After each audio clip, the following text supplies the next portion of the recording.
Hello, it's Roger once again, Mudfossil University. Today, confronting the academics. I have been posting for years about Devil's Tower and about all of the basalt hex columns all around the world and where they're found and why they are found and how they were formed.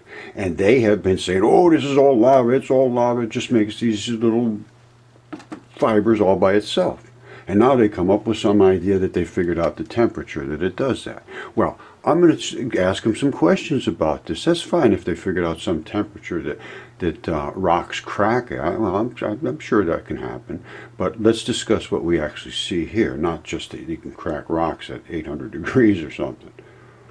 Okay, now we're going to talk about Devil's Tower and Giant's Causeway, but we're also going to discuss this Crowley Lake. Researchers determine origin of mysterious stone columns along Crowley Lake. Well, I dispute that highly, and I tried to contact this fellow that did the research, and of course there's no response. And I've contacted everyone that's made these claims, not a single response. Across the board, of all these, Stonehenge, all of them. Because I know the stone, I know the origins, I know what it's about, and they will not confront it. I have the evidence. I have the actual scientific proof. Not these theories, because that's all they have is theories. 100% theories. 100%. Alright, this goes back to my old channel, Mud Space Fossils. The new channel is Mudfossil University, which I had to start to confront this ignoring and denial of our true reality. This goes back 3 years ago. That I put this up about Giant's Causeway. There was other ones up before this too. But this, I can go over every detail of Giant's Causeway and tell you how that happened and what it represents. And they have no clue whatsoever, the people that are making these claims about fractures, this and that. Now, let's start with the beginning things that I'm going to talk about. And I'm saying this is all anatomy. That's my fact. That's my claim, and I have facts to back that up. I'm not making just statements of random heat cracks a rock and have a nice day. That just solves the world's issues. No, absolutely not. I'm going to show you every single detail in here and every single anatomical body part that it represents and how it forms and the reason it forms and the chemistry and every detail about it. Anatomy, biology. I have DNA tests on giants over 200 feet tall. I have 3 DNA tests, scrupulously done. So don't come at me, oh, you're contaminated. That's baloney. They had all negative controls done. They were harvested in absolute pristine conditions, deeply inside, because I know where the actual biological material is, and I know where the arterial material is, and I went in and I got that. And in 2 of them, it was dense. The 3rd one, I actually didn't think I had to go deep into it, but it was there. It wasn't strong, but 2 of them were very dense. He said they were very dense for ancient DNA, and the 3rd one wasn't quite as dense, but it's all there. It's a mitochondrial human DNA from giant humans. I have the tests. I'll show. All right, this is my site now. We're starting to set it up. I've been doing this since 2012, looking into this deeply, not just superficially looking, oh, this is what it must be. I had DNA tests, CAT scans, anatomists, the whole 9 yards. Here's a DNA test. Now, there's 3 DNA tests in this. This was done back in, 3 years ago I got the results. And, well, over 3 years ago. And there was 3 different things sent in, and 2 of them were for giants, and 1 of them was a normal-sized human. They've all done ancient protocols, so it's not something that's silly. And if anybody wants to contest it, contest it. I'm here, I'm ready, I got the stuff, so don't tell me that it's not real. See, the 2 of them were very dense, and 1 of them wasn't as dense, but it did have the same mitochondrial DNA in so many base pairs. These other ones had them over 100 base pairs, absolute 100% match. So I mean, there's no question what it is. And 1 of them is a 36-inch tip. That is 200-foot tall person. That's a 36-inch fingertip. Fingertip, 36 inches wide. And these are the CTAGs, in your DNA. And how they match them up and what they match up to is the modern human mitochondrial DNA, and it's a certified test, and this guy knows what he's doing, and he was absolutely wonderful to work with. And they are assaulting him because of he accepts this kind of work because he is a scientist. and he's under assault, just like everybody that does science. Unless you're a part of their club, you will be under assault, and I don't care. Alright, this is a Giant's Causeway, and you notice where these structures come up and they meet this kind of material? Well, what's that all about? It just stopped, and then they say, oh, some more volcanic stuff came on top. Why are all these little separations here like that? Is there anything in nature that represents that? You see this color and then that color, and then the little white fibrils and stuff in there. Why is there two different colors like that? Is it blackish and reddish? Why is that? I understand those oxides very well. Why do we see the same structures again? Why do we see the same oxides? Ferrous oxides. Why is that? Why do you see the individual fibers, hex fibers, coated with ferrous oxides and kaolin clays? Why is that? Alright, now this is my video from 3 years ago. Let's just see what I have to say here. It goes. It's Causeway, and it has every single architecture of the human body. And all the earth has the exact same architecture. It's called the foliations of the earth, and they are identical to the human architecture of muscle tissue. And alright, I'm going to jump out to that because I've shown you all of these different things here now. So let's go out to what the foliations of the earth are. And they actually call them sinuous, and they are exactly identical to body tissue, as you will see. Welker.com. Now, these are the exact identical same formations that muscle forms. Now, they come up with, this is the patterns of the earth. This is exactly what they find, the structures inside the earth. They are identical to the patterns of human muscle or muscle. Now, here's the other patterns. This is the patterns of, those are patterns of tendons. It's exactly the pattern of tendons. There is no difference, identical. And then there's also, they have the other ones that are that are all this stuff. This is the vascularization. Yeah, it's all your blood vessels and things. This is a pretty good video. I haven't watched this for a few years, but let's go through it. Of the human body. It's identical. There is nothing here that isn't correct here. Nothing. And all of this is found in these giants. Now, this is from innerbody.com. You can go in and see. You recognize that? We're just looking at that all over the ground over there at Giant's Causeway.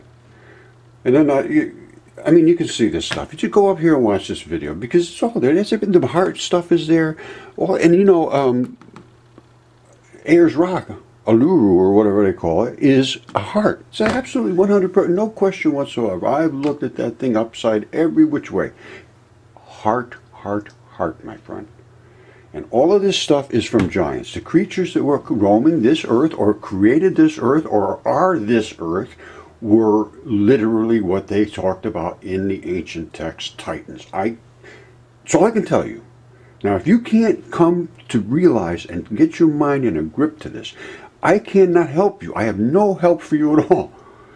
If you can miss this, you missed it. You just lost. So that's all I can say. I'm sorry. That's just a fact. Okay, for those people who have been watching my tendon ball stuff, here, look at this. This was sent to me, I'm not sure by who, to be perfectly honest with you, but it's just a whole cluster of tendon balls supported by the stalk that anchors that thing in to hold on to some batch of muscles. Now, these are being called concretions by people like Scott Walter, who is not correct about a lot, and that, as far as I'm concerned, and he was wrong about the human head, that he went on TV and said, oh, it's respectfully, it's just a carved head, and that's it, and dropped it, and never turned around from that. It's 100% certain it is not. And he, up until this very day, he dismisses it, won't discuss it. But he's absolutely wrong. He's wrong about this, too. Those aren't concretions. Those are tendon balls. Those are biological. Here again, you got the red and the black, sort of the iron oxides are in there, and I'll show you all the anatomical structures of this. But I'm tired of all these experts saying, I'm just an expert, get lost. Well, you get lost. You come up with your answers. You come up with your answers. I got my answers right here. Come up with your answers. Well, you guys got some silly theories. Oh, it bubbled up through the ground, it did this, it did that. no work at all on the part of anybody that I can see that's an expert anymore. All it is you gotta make sure that you say the same things your buddies in your little club are saying, and then you're all right. Then you can keep your job. Other than that, you're done. All right, these are the tendon balls, and they are biological. And these are the things Scott Walters claiming are concretions, and they're tendon balls. And the straps coming out of them turn into the hex fibrils, and I will show you that now. Actually, we're going to go deeper into the balls. They break off right here. That's an abrupt transition, and there are several abrupt transitions. They're fed with blood. The red and the black is always in there, or it turns different colors. Between red and black is yellow and brown. That's the ball. Now let's look at some of these tendon balls. I'm just going to go back and forth to my stuff here. That's a tendon ball on a stand right there, the red and the black. There's a lighter color and a darker color. They crack right here. And I'm going to show you something that's going to blow your mind out of your head if you have a mind to think of it. Now, this is a tendon ball doing what? Oh yeah, that's the one we just saw. Isn't that fabulous? It's amazing. And these things are tough. There was a place in India somewhere, they had something similar to this. It was sticking up and they were afraid it was going to fall over. They took, I think they said they ended up with 12 elephants trying to push it over. They couldn't push the damn thing over. I'll tell you, it's amazing. These are those same balls coming out of a wall. Let's see what we got here. These are coming out of a wall in China. But these anchor skinned, and the whole earth is made out of this stuff. I am sorry, that is just a fact. And if you can't get your mind around it, somebody sent me this. Oh yeah, that came off a guy's front yard. That's a tendon ball anchored into flesh. Tendon ball. All right, there you go. There's one that's, the spot came off, and you can see it's like an onion in there. And I have a lot of, well, I mean, they're everywhere. They're everywhere. Now, all right, there's a basalt columns, the same stuff we've been looking at that they say cracks at a certain temperature. Well, that's good. Here's the other basalt columns. Look at, see, now that's, it's not what they're saying it is at all. I just showed you what it is. It's in the actual, you know, and then there's all these different things. I got a lot of research on this. Tendon, bones, tendons, calcaneus, spike. This is, where is this? Oh yeah, that's coming out of a, that's the calcaneal tendon comes up. And then there's arteries and veins in the back, and that's the heel of a foot. And I'm going to tell you right now, if you drill down to the deepest part below, very deep, which they did in Australia just recently. They went 1,600 feet and found where the gold settles from these creatures stuck in the mud. That foot is from a gigantic creature. Just get your mind ahead of it. This is the blood. You see this here? That's blood. This is blood and stuff. That was the tube either from the artery or it could be from the actual tendon. But it is a tube that's going to run down in there. That's the heel, I'm almost certain.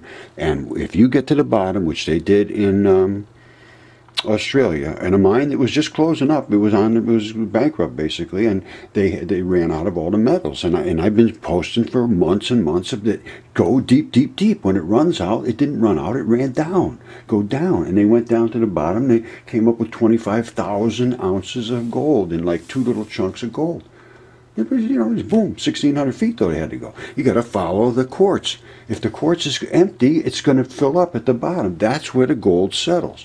So you got to go deep. That's the key. Now, having said that, that is biological. And I'm going to show you what happens. You look and see this is all blood and red and stuff. And you say, oh, no, that can't be. I say, yes, it is. These are layers of flesh. And even your feet and even your brain has layers in it. And I'm going to show you all that stuff.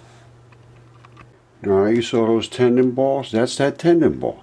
It's ripped out of its fleshy holder there. It comes to a little spot around it, like it anchors in that depth and it holds it. And that way there, this whole strap can be pulled against here. Well, this one ripped out, and that's bad. That hurts. That is the flexible cord that attaches to them, and is what they call a Chinese finger trap that they run through. The tendon can go back and forth, but the balls hold in. The ball we just saw, we've been seeing, is from this type of a mat.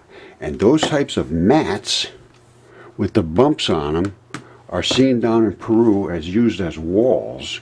these mats, which are microscopic in us, and these balls are seen in Arches National Park as this. That is what you're seeing right there, is the tendon ball. That's where it anchored into what would have been flesh or bony material, whatever it was. That's where it anchors, and they do both. They anchor into your body, and it's a bunch of different places everywhere in your body, thousands and thousands and thousands and thousands of them. And that was the strap, and that guy or person or girl or whoever is walking on there. Right? This strap did not decay. Normally they do. They break right at the abrupt transition right there. And there is like 4 or 5 abrupt transitions. So that person is lucky not to get hurt. Now, that's where it starts to go. You see this one here, that round spot? That one came over probably to this one or this one. I'm not sure. But it broke off, and it's more or less laying down, eroded all over, because they're weak. They're weak, and so is the fleshy part. But the balls, they're harder than crazy. This is a ball. That's a ball. There's a ball here, a ball here, a ball here, a ball over there. They're all over the place because that's what holds creatures together. And these were creatures that I cannot explain how they stood. Because Devil's Tower, I figured, is going to be a little over 2.5 miles tall. That guy. And you'll see, I'll show you, I can prove it, what it is. I'm not making any of this up. It's all chemistry, it's all calcium carbonate, CaCO3s, and with kaolin clays, the red and the black synovial sheathing around those fibrils, which let's look at those now. Alright, you saw those straps. Those are the tendon straps. When they come out, they end up like this. You see those hex fibers in there? They're all hex, and they come down and down and down, and they make hex, and they're all coated with what they call fascially. Well, I call it fascia, and it is a coating that surrounds all of these fibrils. Every single one of them has this. This has it, this has it, every one of these has it, these have it, these have it, and those have it. And they're fascia, and that wraps around them. That's that brown and yellow and red kaolin slurpy clays. That lets the tendon slide back and forth. Otherwise, you would be nothing but a stone. That is stone. That is stone. It's calcium carbonate, CaCO3. You look it up, there's like 25 at least different collagens and keratins and all these things in your body that are different substances that create different structural things and fabrics and tubing and your eyes and your fingernails. It's all different stuff, and they mix them up together, and your body knows exactly how to work with this stuff. And what you end up here with is the most solid, tough as hell fibers, and they're continuous. It's not like a tree where they break down the line, because they have cellular makeup, and instead of this is fiber makeup, totally different. And people see the trees, oh, it's a tree, they cut it off flat. No, that is what's called an abrupt transition. Let's look at that. First, let's just look at the anatomical. There's, of course, your leg. Now, this is tendon. Tendon is it's almost inert in your body. Well, literally, it is inert. It does not change. And they found out it doesn't change once it's established, because people that were in this nuclear testing age, their tendons still have the high level of nuclear radiation inside their tendons only. Everything else changed, because you get replaced regularly, except tendons. So basically, they're inert. They don't rot in salt water and that sort of stuff. That's why these things are sticking up. But there is what they call an abrupt transition, and that's it right there. And they break almost literally the same spot every single time. And I can show you why that happens. And that is the heel that's stuck out of the ground out at the Devil's Tower. And it is 1,267 feet above the local water level of the river that is below. So as I calculated it out, if it was an average sized guy, he would have been, which I'm taking like 6 foot guy for nowadays. If he was a normal 6 foot guy back then, everybody was that sort of gigantic, huge size, he would have been approximately 2.5 miles. And, it's strangely enough, that's exactly what was written in history, in ancient texts. 3,000 ells. And it works out to be 2.5 miles. Now, these are the fibrils. Now, let's go look and see what happens to this as it sits in wet mud. Because I'm saying all this stuff was from the flood. They said there was giants on the earth in those days. They flooded the earth. They drowned all the giants. The giants, when they drowned, would have been standing on the ground, trying to stand up, trying to get their head above the water. Eventually, they would have been stuck in the mud, either drowned or starved, and one foot would have been pushing down real hard trying to get the other one out of the mud. So you're never going to find two at the top. Otherwise, the guy would be standing up. He'd be fine. Either you're not going to find any feet, or one's going to be down and one's going to be up. It's just the way you try to push yourself up, obviously. And that's been a big source. There's only 1 foot. Well, they're not all just hopping around on 1 foot. Somebody cut all their other feet off. If you find it, it's down there. I found a lot of them with 2 feet, a lot of them. But, I know they're there, but nobody else seems to understand. We don't understand any of this stuff, so how do you understand that? Now, because they won't allow mud fossils and they can't get their head around gigantic creatures, they miss in every single thing about our ancient past. This is an Achilles tendon. That's the ball at the end, and these are those fibers. And if you look, there's a little wrinkle right there. That's the abrupt transition. Now, let's take a look at what they are on our Earth. Now, I just showed you a tendon, Achilles tendon. This is another Achilles tendon, huge. It's in Fuerte del Sampiata, Bolivia. Those are tire tracks from a tired vehicle with tank treads of some sort to keep it suspended above the soft flesh as it dried out after the main flood. They came back down to earth, whoever was here, and these are actually some of the blood spots that are in this, and I'll show you other ones. And they were cutting slabs of this as it was wet, building walls, and that's why they were so magnificently built. You see this? That's the tendon that I was showing you before. You see these little red spots and the little... That's the bloody spots. There's always going to be some of that here and there. Not much, but it's enough to let them slide back and forth. Now, here they were cutting slabs off of here, driving that vehicle back and forth, cutting these slabs, and that's how they built these walls over here. And they fit together perfectly. And some of these slabs they took out still had a lot of blood in them. All right, they took these from a place they had a ton of blood. You see this one? That's this one right here. But look at this. This is either like a bone was here or something that was inside this particular meat, whatever it is. But it's blood. It's blood. It's blood. And if they can't get their head around this, they're never, ever, ever, ever, ever going to figure out what our history is and what our past was and what we're looking at here. They're just making up silly little stories. There's blood all over here. There's blood leaking from all over the place.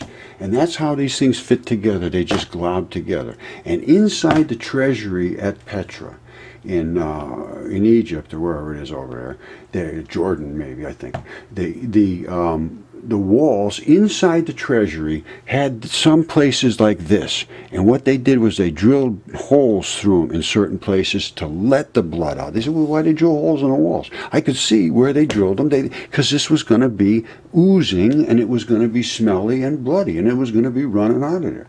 And the only way to do that is to let air in there to solidify and harden. It's called oxidation. They knew what they were doing. And when they cut these stones, even up to the last couple of centuries, they were commenting about tender stone. They would cut it and it would come out soft. They'd put it where they wanted and it would be hardened up. It's just a natural process in the air. And that's why they're so fit together. Oh, they can't fit this. Well, how'd they do this? Look at how magnificent, boy, they were fit. Well, they took out chunks. Well, the chunk came over, they put it there. The next one came out, pushed it, and they squiggled it around, and they left it. And there's a lot of them have handprints all over, and the hands are these size hands. So they weren't little puppies either. All right, that's Crowley Lake, and these are hairs. And that is kaolin clay from skin. And above the stubble is sticking up above. That's one of those nasty little big heavy-duty hairs that everybody has, one here and there.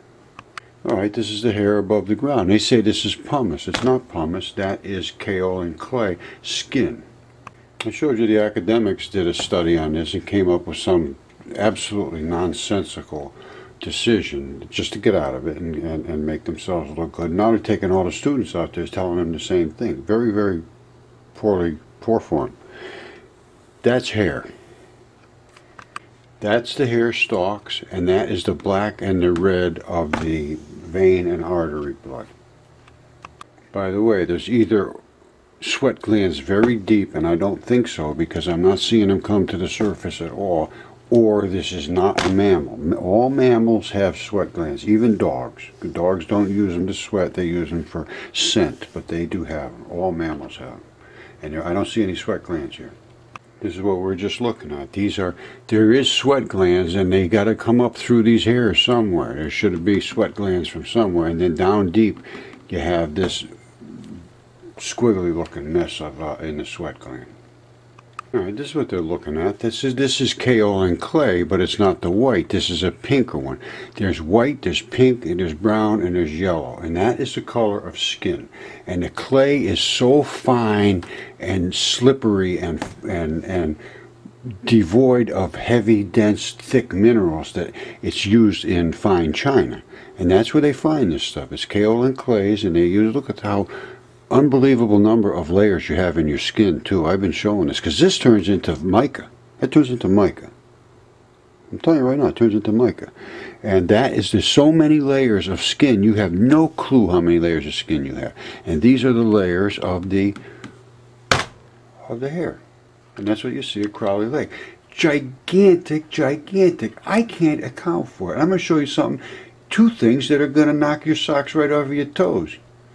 Now look at the top of Devil's Tower, and you're going to see a little wrinkle zone at the top. That's exactly what happens to tendons. They're under tension. When you cut them, they ding, they go and they wrinkle right down. Then you hit the solid stuff.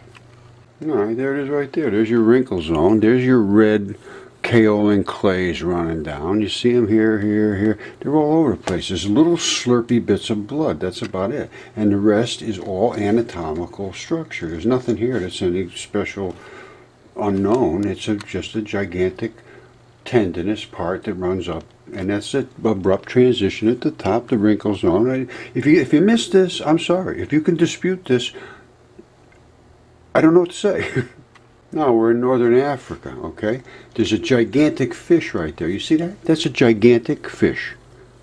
All right? If you can't see that, I can't help you again. That is a gigantic fish. It is rotting in the desert.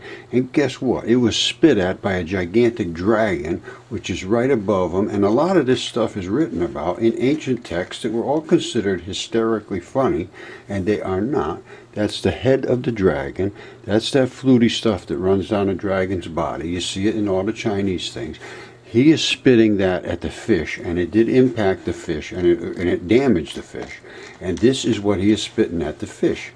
This stuff right here. Now that is not, that's nasty stuff. I mean, that's something coming out at that fish as from a battle. He was battling that fish, and now this is dead just recently. This is not ancient. This is not very, very old at all. That is what's called the runoff of a decomposing creature. That's the runoff of the decomposition of the volatile organic compounds that exist in every creature, the bodily fluids and the tissues and all that business. That is on top of the surface of the earth. It is rotting, and effluents are running off into the desert as we speak. Now, there's not a lot of erosion in that particular area. This Atlas Mountains in this area, and I believe it's Atlas Mountains, and it's all called dragon territory. They understood it was dragons. And here's where this stuff hit the fish, and you got Google. Let's go up and look at this. If you dispute it, dispute it. I don't really care about this point, because the people, if they dispute it, then they just don't want to see what they can see in their own two eyes if they open their own two eyes. And that dragon goes all the way from his head here all the way over to the Mediterranean Sea almost, and ends up right over here somewhere. Now, and you say, oh, it's not a dragon. Yes, absolutely is a dragon. Whoops, what happened to my dragon? He went crazy. That is a dragon. There's no question about it's a dragon. So let's look a little closer at the dragon. Let's take a look at his neck. All right, there's his head. I'm saying that's his head. And that, again, is that fluty looking stuff that runs down. You see it on every dragon. Well, on most dragons. I don't know. Some of them maybe not have it. I don't know. But this is the throat of the dragon. These are dragon scales. Now, let's follow this down, because this goes for hundreds of miles. And it doesn't stop except for when it gets cut with a sword.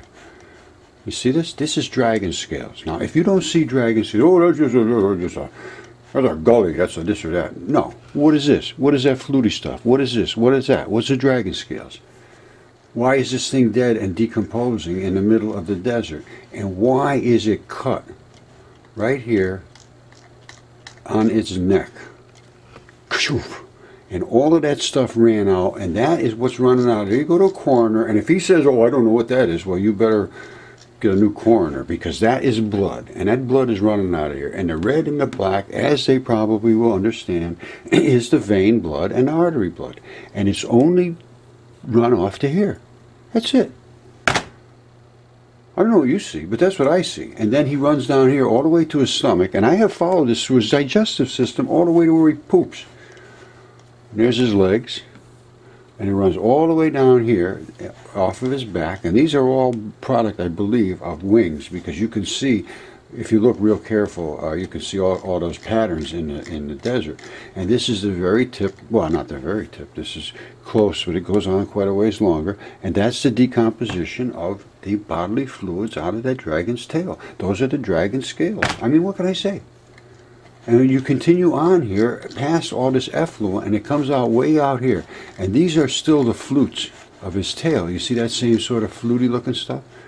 So this is like a fluffy tailed dragon. You know, some of them had spikes, some of them had like puffy tails, and they're all over the earth, because the Appalachian Mountains are the same thing.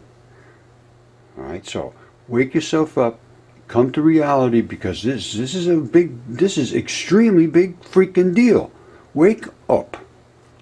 Alright, last thing I want to say is don't pull this crap about that I'm not published anywhere, and who gave me this peer review, and who's the big shots that agree with me. Well, they don't agree with me because they're all wrong. And nobody will publish my stuff because I am right and they're wrong, and it destroys their credibility, and they are starting to stink.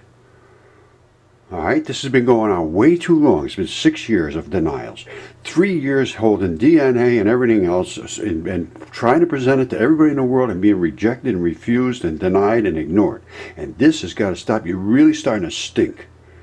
Just like a sushi restaurant that lost its refrigeration about a month ago.